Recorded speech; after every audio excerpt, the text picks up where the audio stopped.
In this short talk episode, I speak to Jamie Shapiro about building trust through vulnerability in leadership challenges. She emphasizes the importance of building human connection and trust through leaders modeling vulnerability. When you admit mistakes and ask for help, you can create an environment where people feel safe sharing ideas without fear.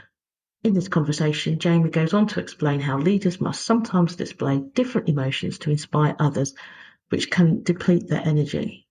Leaders don't always have permission to share feelings and must balance authenticity with managing emotions that influence others.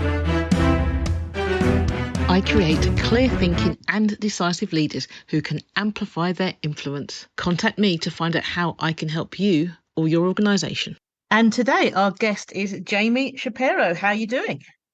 I'm wonderful. How are you? I'm doing fantastic. I'm just wondering, Jamie, do you have a favourite book? Oh, I have so many favorite books. I'd say one of my absolute favorites is Big Potential by Sean Aker. Another positive organizational psychologist that I really love his work in the organizational space. What do you love about it? I love that he talks about being a constellation of stars and recognizing that we can all shine really bright together when we recognize that. And I think his orientation towards human thriving in the workplace is absolutely phenomenal to read about. Fantastic. Sounds pretty good. And tell us a little bit more about you. See, I am an executive coach. I'm an organizational psychologist, and I have two amazing children who are 14 and 12. And I feel really fortunate that I get to do what I love every single day. Yeah, it's a shame that more people don't get to do that. Yeah, I agree. All right, then. So I know that you specialize in psychological safety, and everybody talks about psychological safety, but it doesn't mean that everyone's able to provide it. So I'm just wondering, how do you build a psychologically safe environment in your organization? Yeah, I want to say a couple of things around that topic. And I would say I specialize truly in well-being as the foundation for leadership performance and organizational and team performance. And psychological safety is a contribution to our overall well-being. So I would say there are some people in the world that are the true experts of psychological safety, but I think it is an absolutely essential foundation for our human potential, our team potential, and ultimately our well-being. And so it's something that I really focus on with organizations and teams. And there are a lot of different ways that we can focus on psychological safety. The number one way is for us to build human connection that's founded in trust. Right. Because when we think about what is psychological safety, it's the belief that I am able to speak up, be authentic, share failures, share innovation, and know that I am not at risk for sharing that within the workplace. And the only way that we can do that truly is if we trust the people around us. And so I think the greatest access point to trust is really being vulnerable. And I think a lot of times when we talk about vulnerability, people think, oh, well, that means I have to share my entire personal life. And that's not what being vulnerable is. Being vulnerable, it could be, right? It could be sharing our personal life. That is a vulnerable act at times. But it's really about showing up in the workplace in our full selves, being willing to say, I made a mistake, being willing to say, I need help, saying things like, hey, that isn't my strength. Can I lean on you for that? So I think the more leaders show up and show that vulnerability, the more trust we build, the more psychological safety we build. That makes a lot of sense. So often I've seen, so people talk about vulnerability and they insist that people are vulnerable. And my comment to those is that quite often we ask our employees to be vulnerable where we won't be vulnerable. And we ask them to share in a situation that is not safe for them. How can people avoid that happening? Well, I think as leaders, we have a responsibility to role model and go first. And if leaders aren't willing to show up and be vulnerable, then we can't ask others to do that. So I think it really starts with leaders and leaders going first and being the role models of that. I also recognize, again, like when we talk about vulnerability, we have to be thoughtful about how we talk about it, because sometimes I think we take it to an extreme, and we have to be aware of the fact that none of us really has full permission to be 100% vulnerable all the time. And place. And so I think we can't over index in that and say, okay, everybody share all of themselves all of the time in the workplace. That's just not the reality of what we do in the workplace and how we can show up. And so I do think there is a way in which we can continue to build trust. We can continue to be vulnerable and test the waters and make sure that it's safe before we go all in. Yeah, that's true. That is true. So is there a stepped process to do that? Say there's a step process necessarily. What I ask teams to do and leaders to do is to really create intentional space for focusing on how we work together, not just what we are doing together. I think that we over index in the business world on what we do, right? What are the results? What are the projects? What are the things that we are working on? But we very rarely create the space for how do we get that done most effectively together? How do I get to know how you prefer feedback? How do I get to know your preferences around communication? How do we get to know each other as human beings as we go into the what? So I would say one of the first steps in building more trust, more access to vulnerability is creating intentional space around how do we work together well? How do we build that human connection in order to get the what done even more effectively? And through that intentional space and time, what you see is that we have more access to our vulnerability because we've built more of that connection with each other.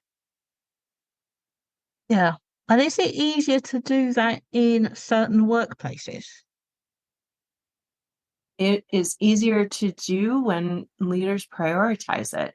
That's really what I think the secret sauce is that if leaders are prioritizing, recognizing that team cohesion and team performance is really essential, and at the core of that is trust and psychological safety.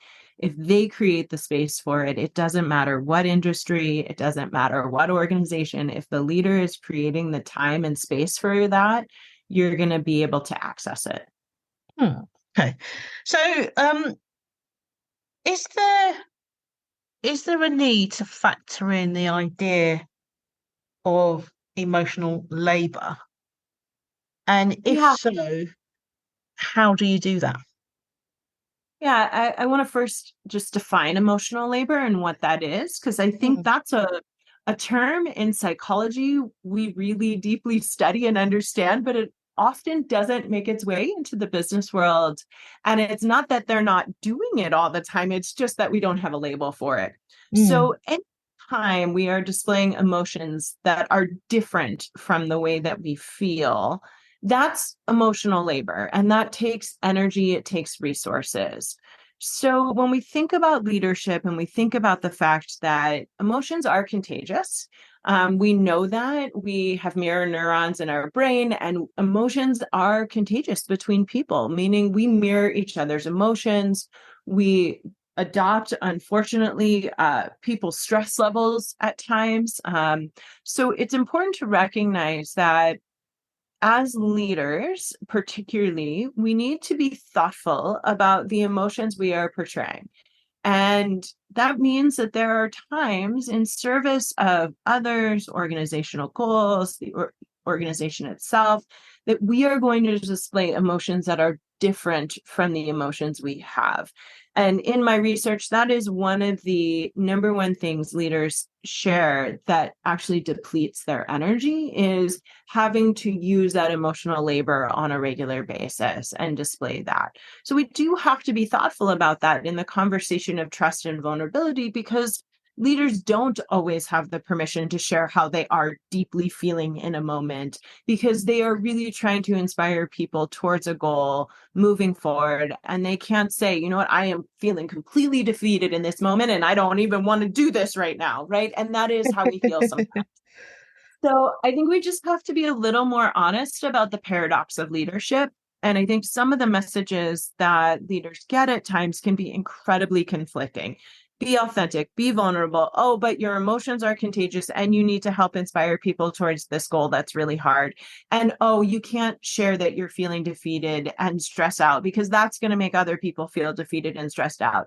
So I think we just have to be a little more honest about the paradox of leadership and recognize that it's a yes and not an either or. And two things can be true at once. Yes, we hope that you can be as authentic as possible. And when I talk about authenticity, I just want to be clear. I'm talking about alignment to your core values, your principles, and who you are. I'm not saying authenticity in you get to share how you're feeling all the time, every single day, because that's just not true. So I think the more we can be honest about the paradoxes within leadership, the more we can help leaders understand, how do you care for yourself in this environment when you're getting multiple messages that seem in conflict with each other?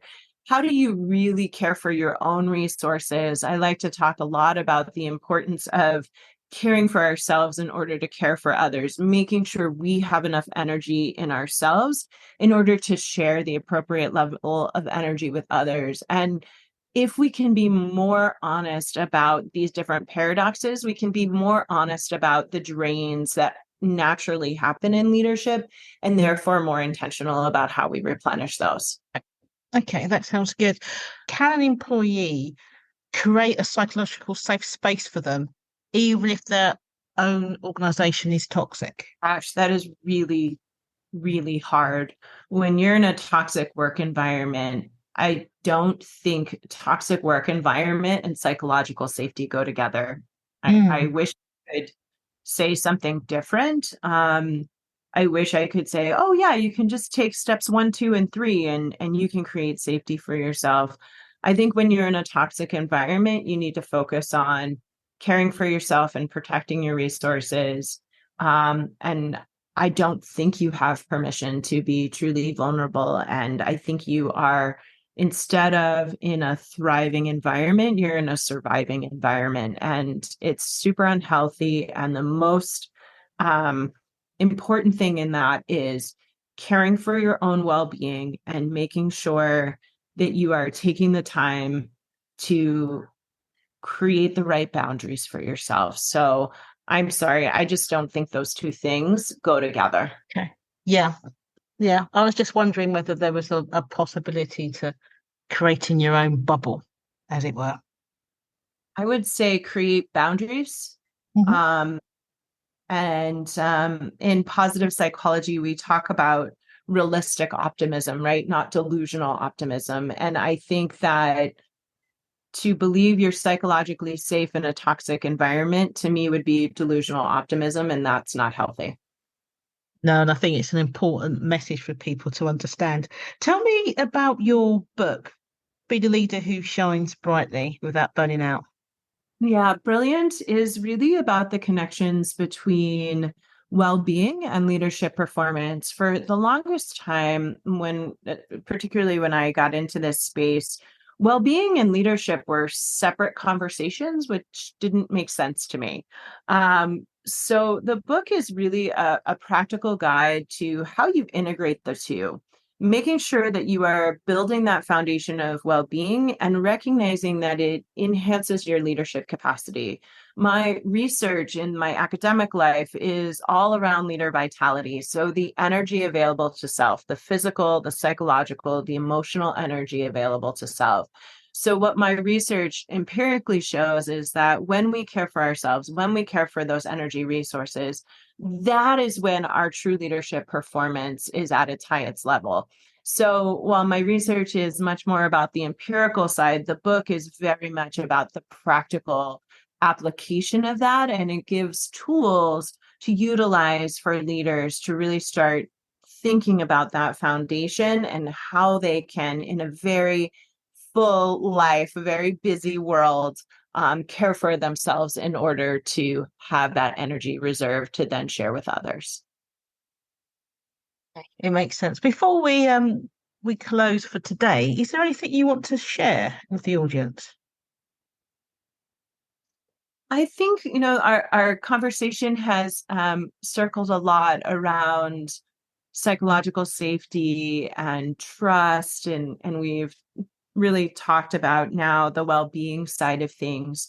I would just share that the research shows that when we are in a psychologically safe environment, when we are in a trusting environment, it actually deeply helps our well-being. And so I would just encourage people to check in and ask themselves, number one, am I caring for my well-being? And number two, am I an environment that is caring for my well-being?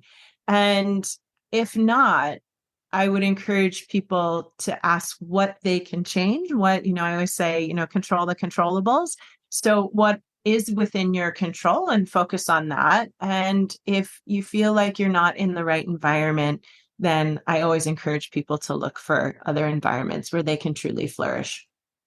Brilliant. Thank you so much, Jamie, for coming on the show. Thank you. I really appreciate you having me. You're welcome. And thank you out there for tuning into the Maverick Paradox podcast. I am Judith Germain, your host, and I hope you've enjoyed today's conversation. The Maverick Paradox. Judith Germain is an author, speaker, consultant, mentor, and trainer, and the leading authority on Maverick leadership. She is the founder of the Maverick Paradox, which supports organizations to enhance their leadership capabilities and to help business owners develop and grow their businesses. Judith enables individuals, business owners, and organizations to improve their impact and influence. She is also HR Zone's leadership columnist, and her expert opinion has appeared in national, international, and trade press.